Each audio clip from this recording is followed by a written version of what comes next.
That winter came early to Willow Creek. Snow began falling near the end of November. At first, it was only a thin layer covering rooftops, fences, and quiet roads. But as the year came closer to its end, the northern winds grew stronger. The temperature dropped sharply. The sky seemed almost permanently gray and cold. People in Willow Creek were used to Montana winters. They knew how to prepare. Firewood was stacked behind homes. Pickup trucks were fitted with winter tires. Heavy coats hung beside front doors. But not everyone had a warm home to return to. At the end of Maple Street, near the old church that had been closed for years, a man often sat beneath the wooden awning. His name was Thomas Miller. He was 58 years old. He had once worked as a tractor mechanic for farms around Willow Creek. Years ago, almost everyone in town knew Thomas. He was quiet, but kind. If someone's car refused to start in winter, Thomas was often the first to show up. If an elderly woman needed a fence repaired, Thomas came without asking for money. But after a work accident, years earlier, his life began to change. He lost his job, then his small house, and slowly he lost his connection with people. No one in Willow Creek truly disliked Thomas, but many had grown used to not seeing him or seeing him and walking past. Every morning, Thomas visited the small diner near the town square. Linda, the owner, always saved him a cup of hot coffee and a few slices of toast. Thomas always thanked her quietly, then sat alone at the table by the window, bothering no one, asking for nothing more. That afternoon, the snow began falling harder. Walter Reed walked past the diner with Max. Walter had grown older over the years, but he still kept his habit of walking each day. Max walked beside him, the silver "My Best Friend" tag shining on his collar. When they passed the old church, Max suddenly stopped. The dog stared toward the awning. Thomas was sitting there, an old coat wrapped around his shoulders, both hands holding a small cloth bag. Walter stopped. Max didn't look at Walter. He simply stared at Thomas, then gently pulled the leash toward him. Walter sighed. He recognized the man. "Thomas Miller," he said softly. "I haven't seen him in almost a month." Walter walked closer. Thomas lifted his head. His eyes were tired but polite. "Hello, Walter." "Hello, Thomas." Walter looked at the thin coat over his shoulders. "You doing all right?" Thomas gave a faint smile.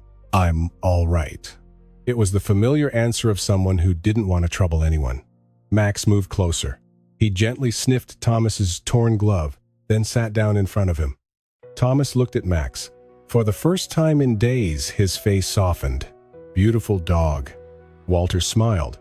"His name is Max." Thomas reached out a hand.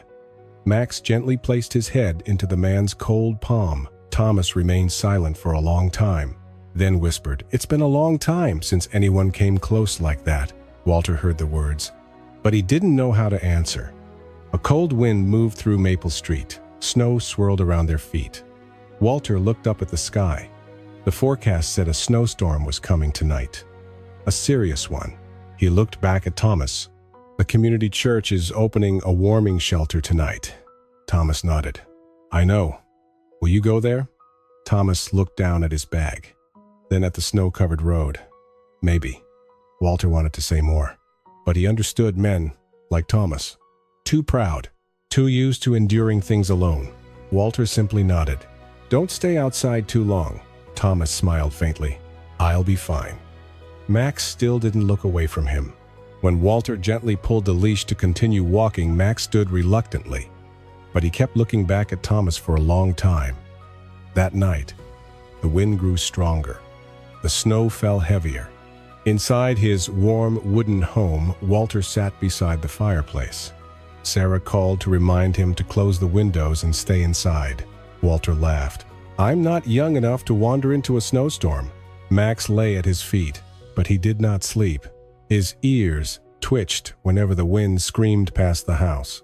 Then, suddenly, Max stood. He walked to the front door and stared into the white storm outside. Walter lowered his cup of tea. "Do you hear something?" Max did not bark. He did not pace. He simply stood still, his eyes fixed toward Maple Street. toward the old church, where Thomas Miller might still be out there, alone, in the snowstorm, coming toward town. By 8 o'clock that night, Willow Creek had nearly disappeared beneath a wall of snow. Wind screamed through the empty streets. Road signs shook violently. Large snowflakes flew from every direction. Visibility was only a few yards. Everyone was indoors. Windows closed. Warm yellow lights glowing from wooden homes.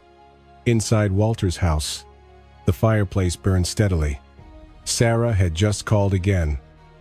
"Dad, promise me you won't go outside." Walter laughed. "I promise." But the moment the call ended, Max suddenly stood up. He walked to the front door, then let out a quiet whine. Walter looked over.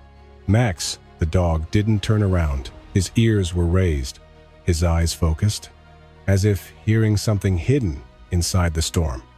Walter walked to the window. Outside was nothing but snow. No people, no movement. He patted Max's head. Thomas probably made it to the shelter, but Max refused to leave the door. At the same time, 2 miles away, Thomas Miller was walking through the storm. He had finally left the old church awning. Too late, but still better than staying. His thin coat offered little protection. Snow covered his hair, his shoulders. Every step became harder. Thomas tried to remember the route to the community center, but everything looked the same. White, endless white.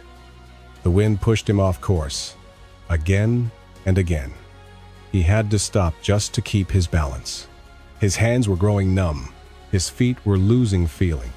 Thomas knew that wasn't a good sign, but he kept walking, one step at a time. Back at Walter's house, Max began pacing. This was unusual. Walter rarely saw him this anxious. "What's wrong, boy?" Max walked to the door, then looked back at Walter, then looked at the door again, as though trying to communicate something. Walter began feeling uneasy. He checked the clock. 9 o'clock. The storm was getting worse. Maybe Thomas had found shelter. Maybe. But even Walter was no longer certain. Outside, Thomas stumbled over a deep snowbank. He fell. His back hit the frozen ground. Pain shot through his body. Thomas tried to sit up, but it took several minutes. His breathing became heavier. The cold seemed to move through every layer of clothing. He looked around. Nothing looked familiar anymore. No lights, no signs, no road, only wind and darkness. For the first time, Thomas felt afraid, not because of the storm, but because he realized no one might know he was out here. Inside Walter's warm home, Max suddenly barked. Once. Then again, Walter jumped. That almost never happened. Max wasn't the kind of dog who barked without reason. He ran to the door, looked back, then barked again. Walter stood, his heart beating faster. A strange feeling settled in. He looked through the glass door. Only swirling snow. Nothing else. Yet Max remained there, unmoving, determined, as if somewhere out there, someone needed help. And Max was the only one who knew it. Walter stood by the door. Outside, the storm continued to roar. Snow covered the porch. Powerful winds slammed against the windows. He looked at Max. The dog remained motionless, his eyes fixed on the white darkness outside. "You think Thomas is still out there?" Walter asked softly. Max immediately looked back at him, then let out a quiet whine. A chill ran through Walter. Over the years, he had learned something. Whenever Max became this determined, there was usually a reason. But going outside during a blizzard, the idea sounded crazy. Sarah would be furious if she knew. The police would probably tell him to stay home. Walter checked the clock. 9:15 p.m. The storm was far from over. He sighed, then turned back toward his chair. But Max suddenly barked. A loud bark echoed through the room. Then he rushed to the door and looked back, his eyes full of urgency. Walter had never seen him like this. Not worried. Desperate. As if every second mattered. Finally, Walter grabbed his coat, pulled on a winter hat. "All right," he said. "I'll go take a look." Immediately, Max wagged his tail. Not with happiness, but with relief. They stepped outside. The cold struck instantly. The wind was so strong Walter had to lean forward. Snow hit his face like tiny needles. Max led the way, confident, focused. Walter had no intention of searching for Thomas alone. That would be too dangerous. Instead, he headed toward the town sheriff's office, only a few blocks away. Yet even that short distance felt difficult. Several times, Walter nearly lost sight of Max in the storm, but the dog always turned back, making sure Walter stayed close. When they arrived, the sheriff's office lights were still on. Sheriff Collins was working the night shift. He looked surprised when Walter entered. "What are you doing out here?" Collins asked. Walter brushed snow from his shoulders, then looked at Max. "This boy thinks somebody's in trouble." Collins frowned. "What do you mean?" Walter explained everything. "Thomas, the old church, the storm, and Max's unusual behavior." Collins listened carefully. At first, he seemed doubtful. Then he looked at Max. The German Shepherd stood by the door, still tense, still focused, still staring into the storm.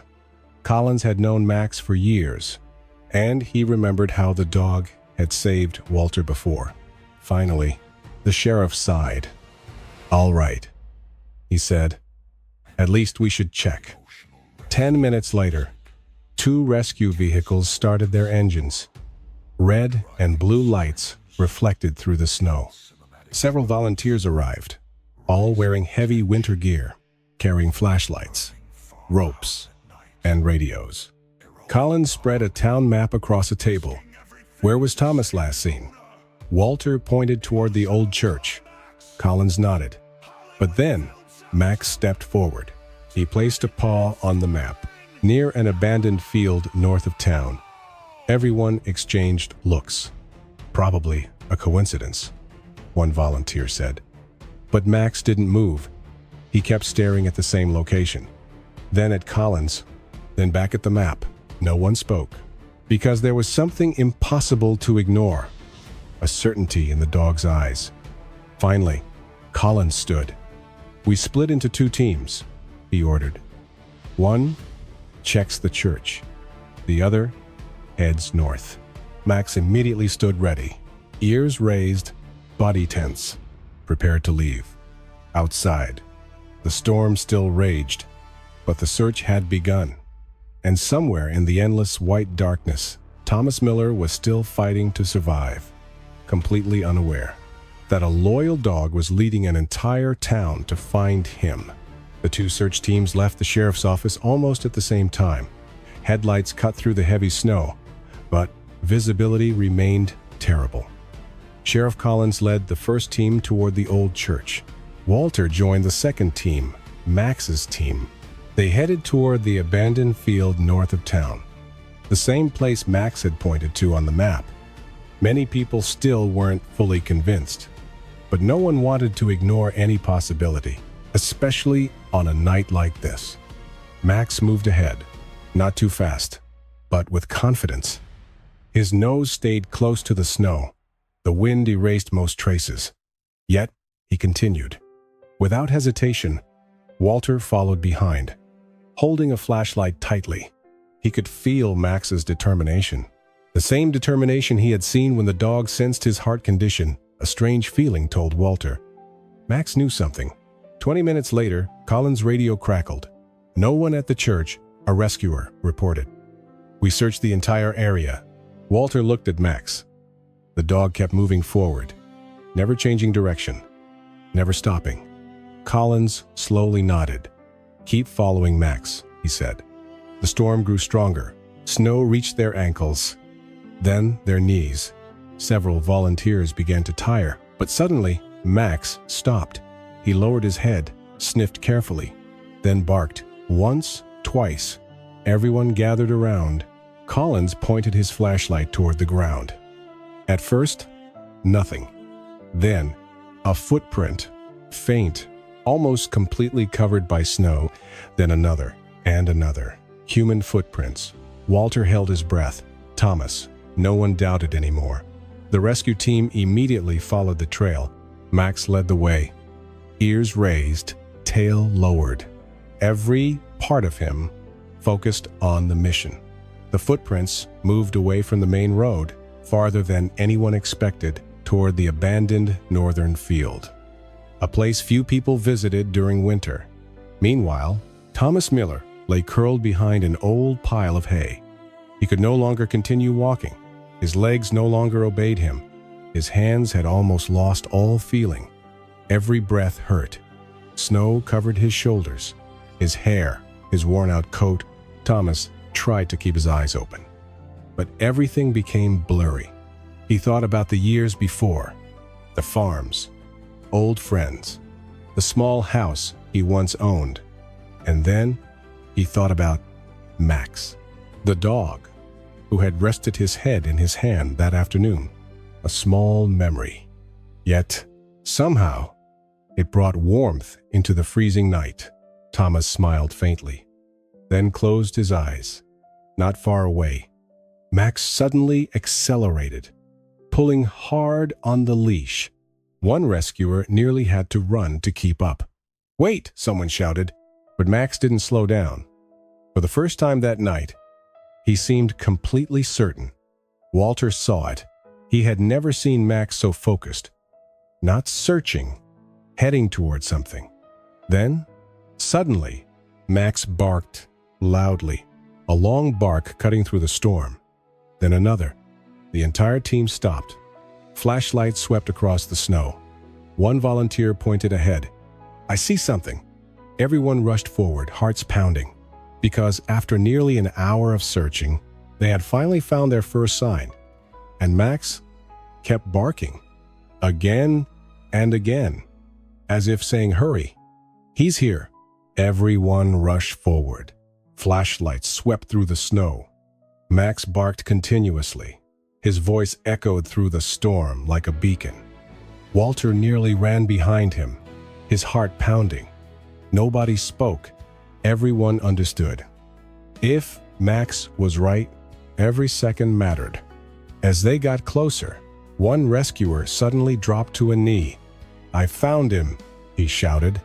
Immediately, everyone moved faster.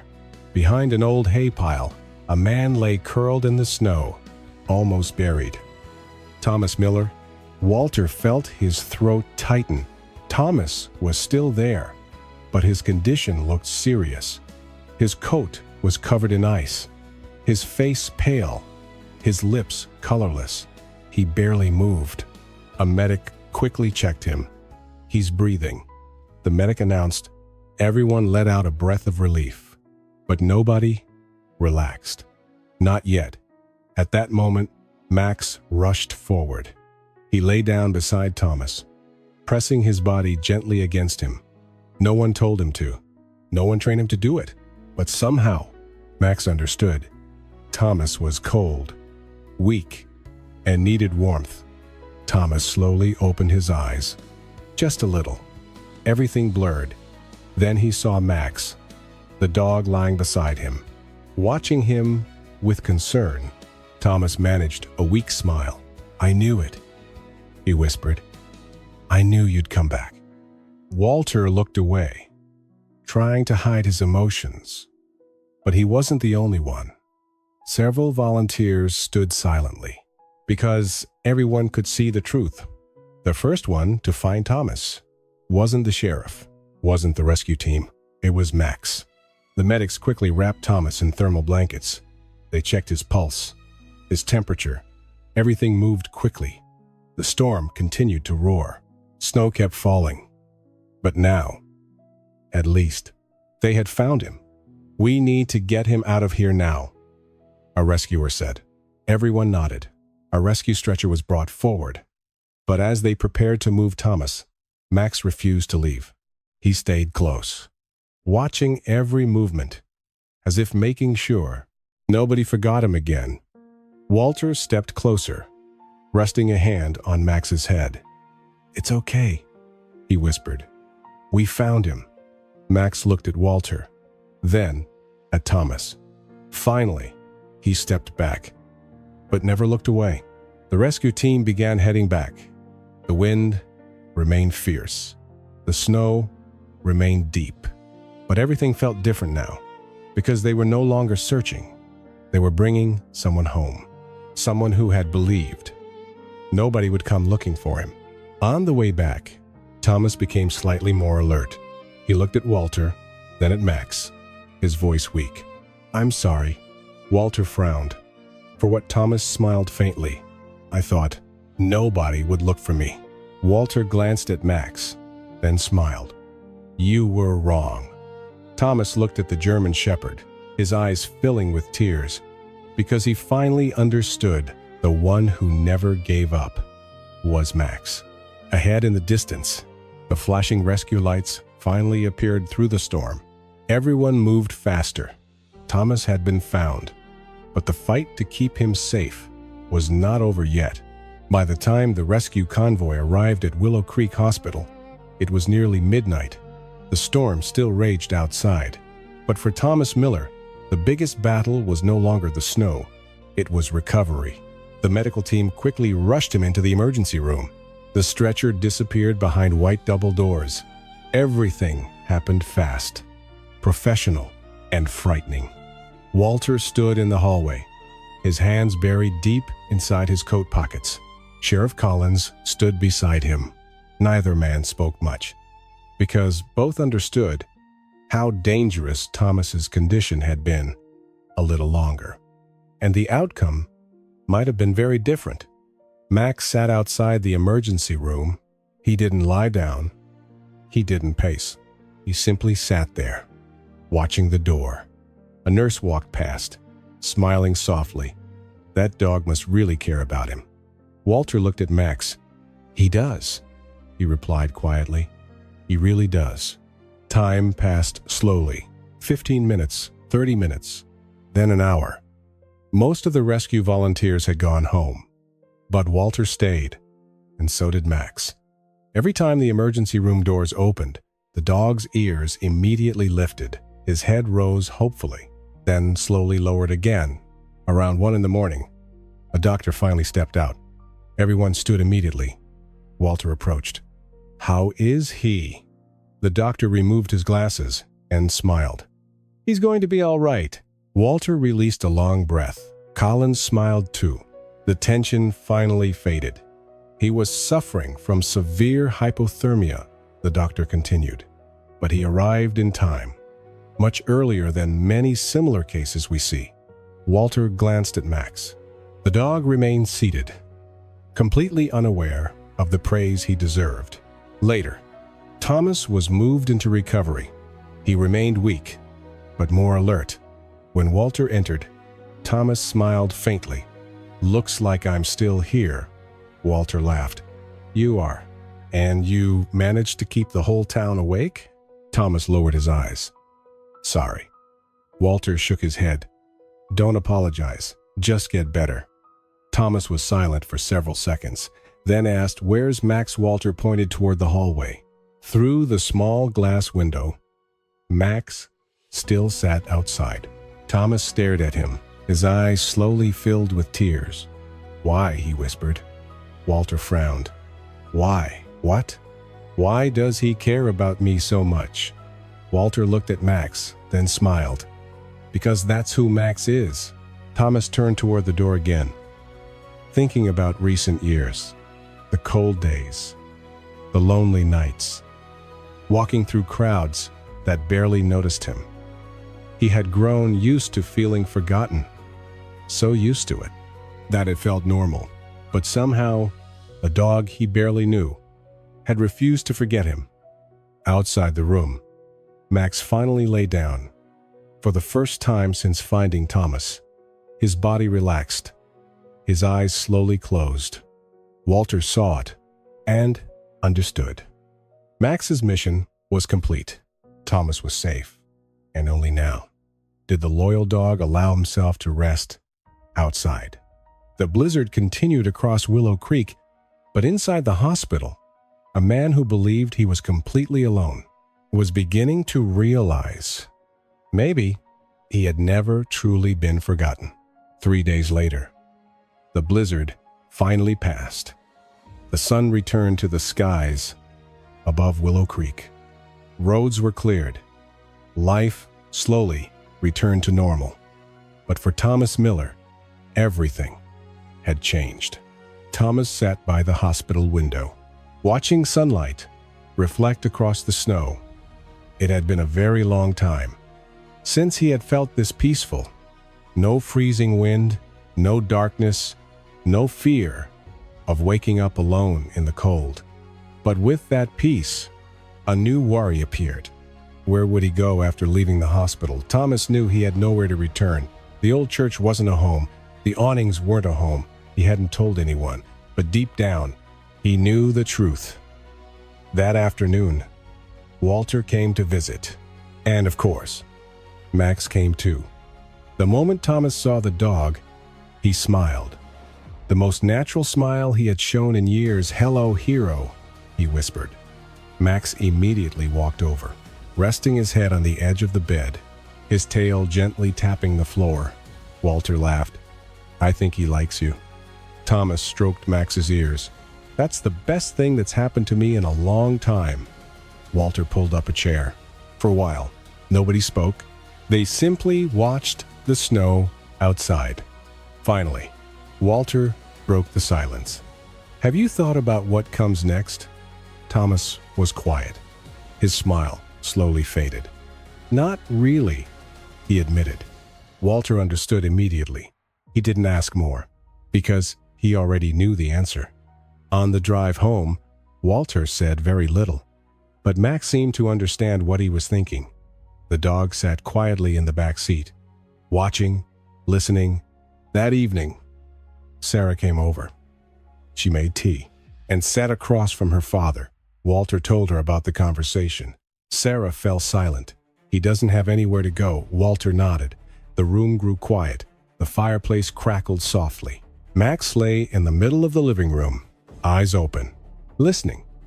After a while, Walter looked toward the old cabin near the woods behind his property. The cabin had belonged to a friend who passed away years earlier. It had stood empty ever since.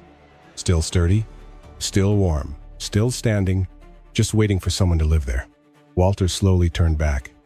"I think." Sarah looked at him. Walter smiled. "Maybe Thomas deserves a second chance." 2 days later, Thomas was discharged from the hospital. When he stepped outside, Max was the first to greet him. The dog acted as though he were welcoming family. Thomas laughed, a real laugh, for the first time in years. Then Walter handed him a key. Thomas looked down, confused. "What is this?" Walter pointed toward the pickup truck. "Come on." Thomas frowned. "Where are we going?" Walter smiled. "To your new home." Thomas froze, unable to speak. The truck slowly pulled away from the hospital. Max sat between Walter and Thomas, his tail wagging happily.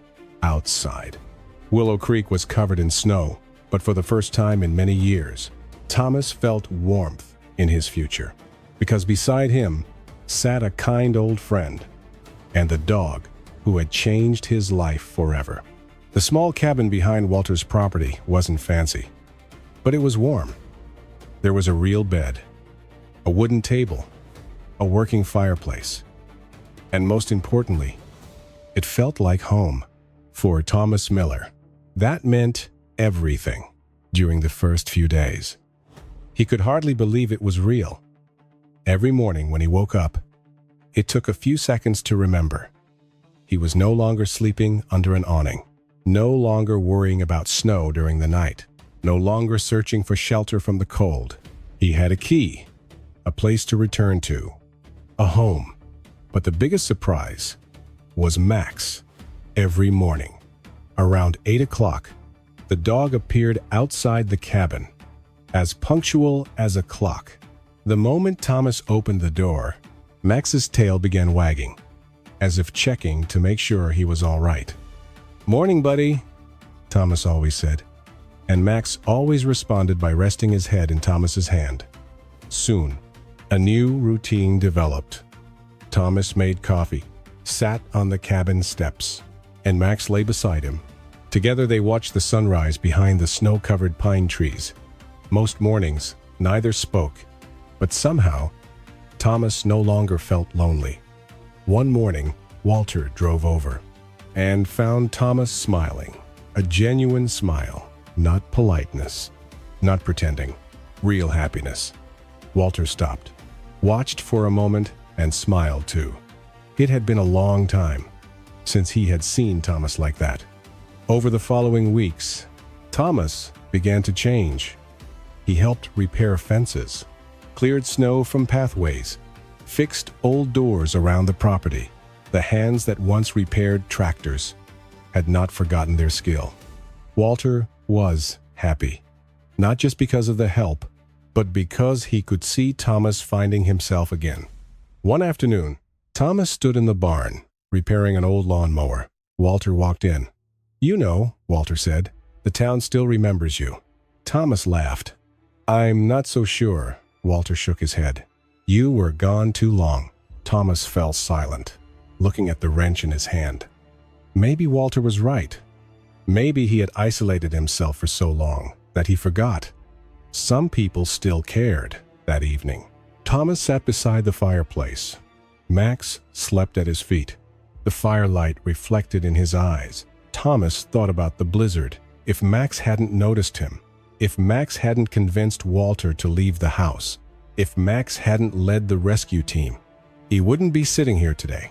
The thought caught in his throat. Thomas leaned down and gently stroked Max's fur. The dog opened his eyes, his tail wagging softly. Thomas smiled.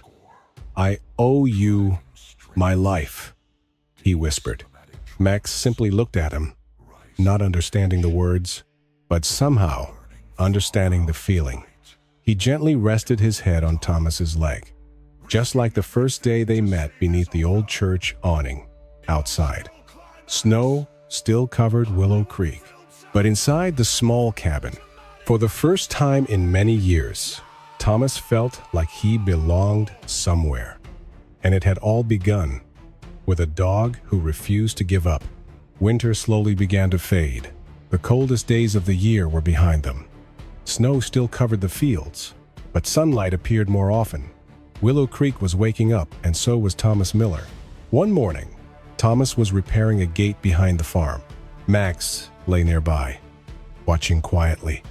Everything felt peaceful, until a pickup truck pulled into the driveway. The driver was Carl Henderson, owner of a large ranch east of town. Thomas recognized him immediately. Years ago, they had worked together. Carl walked over, examined the newly repaired gate, then looked at Thomas. "I heard you've been helping Walter." Thomas nodded. "Just a few small jobs." Carl smiled. "I just looked at this gate. Doesn't look small to me." Thomas laughed. For the first time in years, talking to people no longer felt uncomfortable.